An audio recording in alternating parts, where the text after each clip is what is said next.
welcome back to Book Talks. It's been a long time since we've read before. Today I'm back in my book corner and I have my all-time favorite book written by my favorite author, and it's called Demon Dentist, written by David Williams, and this book is the winner of the National Book Award. And I'm here to read with Miss Unicorn 2. It's going to be very exciting because the book says that it's jaw-achingly funny #1 bestseller by David Williams, and I look forward to reading it with you. So basically this book is too big for us to read in one whole video, so I am going to be creating episodes of each chapter. So today we are going to read the blurb and the first chapter. Enjoy! So we start with the blurb. It says, darkness had come to the town. Strange things were happening at the dead of the night. Children would put a tooth under their pillows for the tooth fairy, but in the morning they would wake up to find a dead slug. A live spider? Hundreds of earwigs creeping and crawling beneath their pillow? Evil was at work. Definitely. But who or what was behind it? Well, we have to read this book and find out. Let's start the first chapter. What are we waiting for? Well, it says here that we have to be aware that this is a horror story with quite a lot of made-up words. Let's see about that. Are you ready to meet the characters? Well, there are so many. This is Alfie. He is the boy with rotten teeth. And this is Alfie's dad. This is Gabs. She's a little girl. This is Miss Root. She's a dentist. And that's Fang, her cat. And then that's Miss Hare, the science teacher.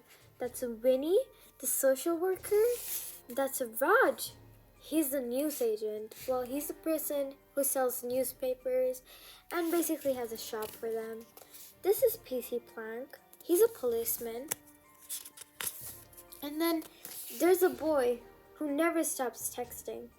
Well, we named him Texting Boy. And then there is Mr. Gray. He's the headmaster. And Mr. Snood, a drama teacher. And there is Miss Marcy, an old lady. So, this is the beginning of the first chapter. Let's read on, shall we? Let's begin. Alfie hated going to the dentist.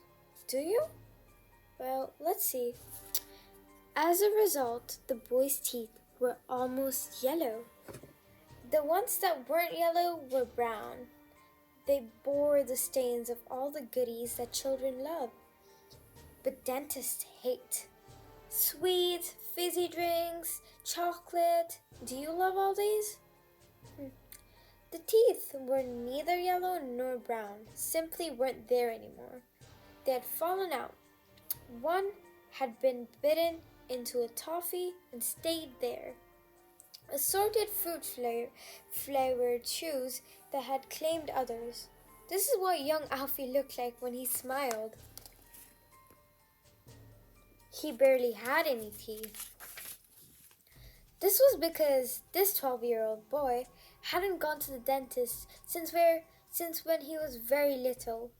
Alfie's last visit was when he was around 6. Can you believe it? When was your last visit? It was a simple case of toothache, but it ended in a disaster. The dentist was an ancient man, Mr. Erstwhile. Despite his good intentions, Mr. Erstwhile should have retired many years before. This is how the dentist looked like. The dentist looked like a tortoise, an old tortoise that he wore glasses so thick that made his eyes appear to be the size of a tennis ball. Do you know the size of a tennis ball? It's this big. Mr. Erstwhile told Alfie The tooth in question was rotten. A filling wouldn't save it. Wow, that's how bad Alfie's tooth was.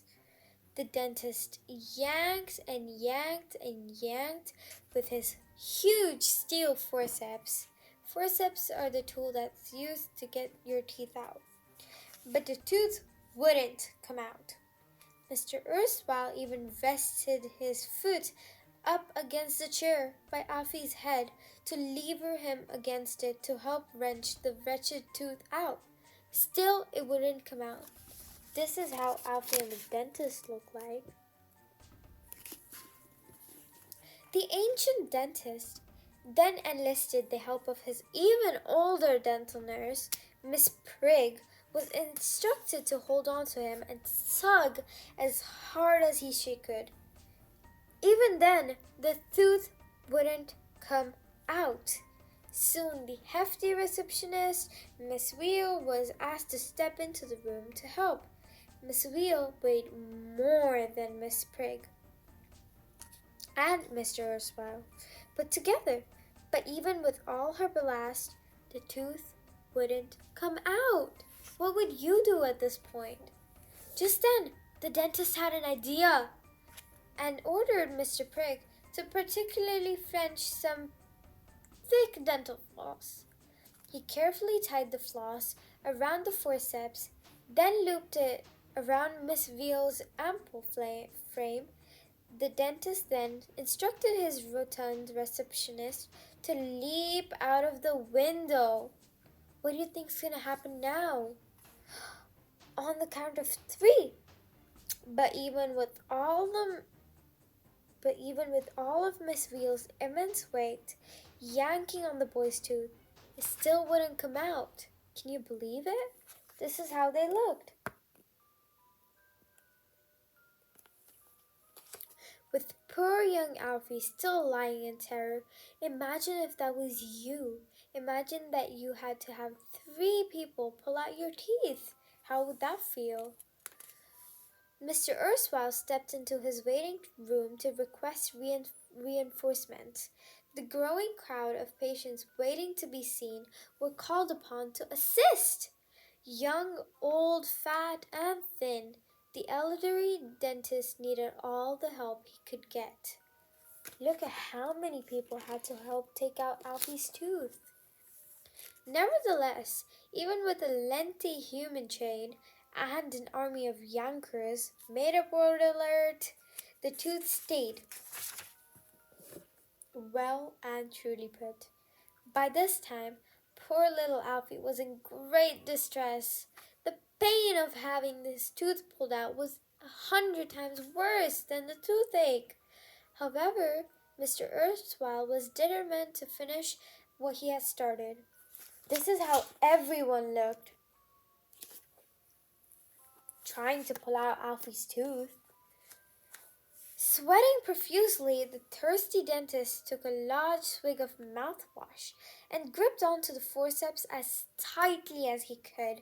Finally, after what seemed like days, weeks, and even months of yanking, Alfie heard a deafening crunch. Wow. The dentist had gripped so hard he had crushed the tooth. It exploded into 1,000 of tiny fragments inside Alfie's mouth. With the ordeal finally over, Mr. Erstwhile and all his helpers were lying in a tangled heap on the surgery floor. This is how everyone looked after they were all trying to get Alfie's tooth out. "Well done, everyone," he announced as his assistant, Miss Prigg, helped him up to his feet. "Oh, the tooth was a stubborn little blighter." Just then Alfie realized something. He still had the toothache. What do you think happened? The dentist took out the wrong tooth! Oh my god. So guys, that's the end of chapter 1. And I'll see you in the next episode for chapter 2.